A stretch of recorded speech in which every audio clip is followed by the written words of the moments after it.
From the busy workbench and the warped brain of Gary Anderson comes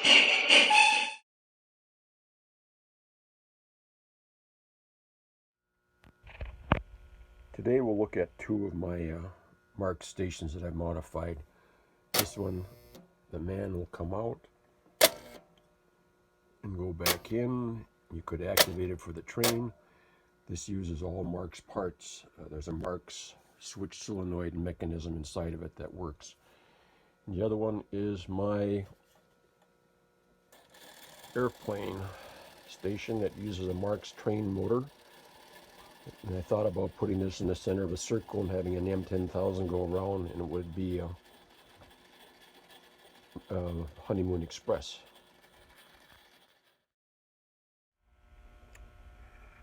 Okay, this morning we have three different modified sheds, Marked sheds. And the first one, and there's a mermaid inside. The second one, and there's no one inside, but there could be. And the third one, this one you gotta watch. Louis is standing, saluting the flag.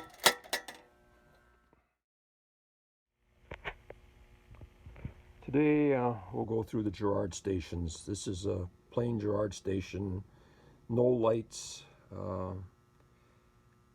This one's a little tough shape. Okay, then we go to the next one, which is a little harder to find because it has the all gray roof rather than the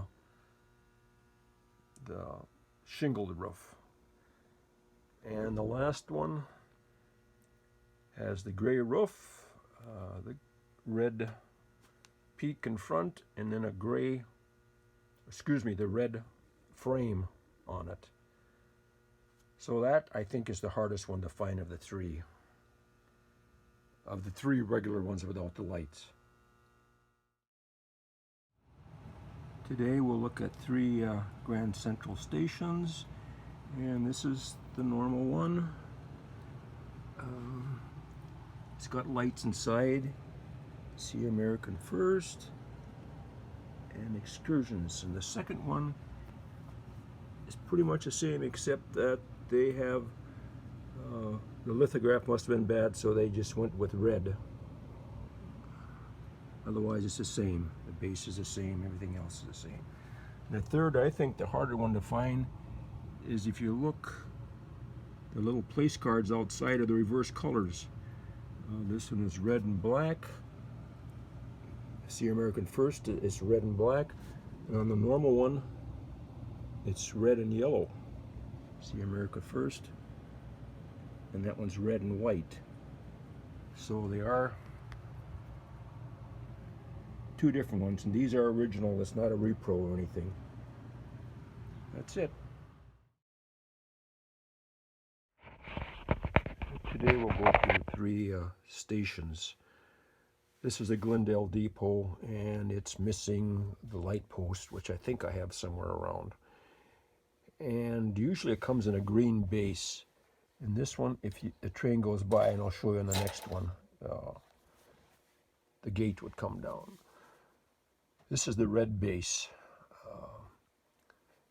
And this is the track trip that would go underneath the track, and then as a train went over, supposedly that would go down, which I've never seen really work well. And the doors open up on this one. And this one has a different top, which may or may not be right, because it's facing the wrong direction. This is the smaller top. This is an interesting one. No, it's not a depot as such.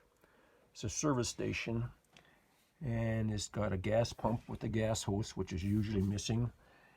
And it's got what you think is a great big large truck, but it actually fits this thing.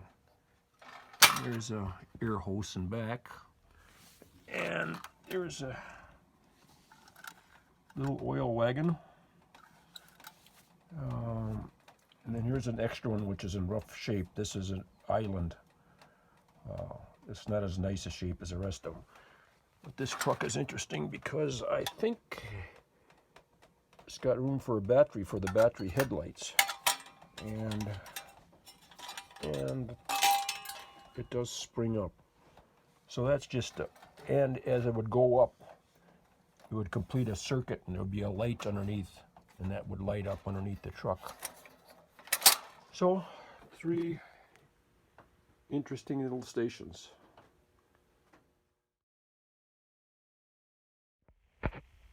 Today we'll go through 4 more stations and we're done with the stations.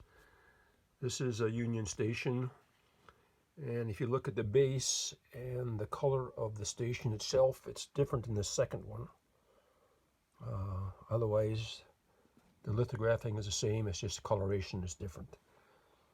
And then we'll go down to this little battery operated whistle. And the batteries go in that end, and there's the skylights on top, and station, and this is the original roof, is sometimes missing. And there's a smaller station that would use this roof, which I have an extra one. I got rid of the station.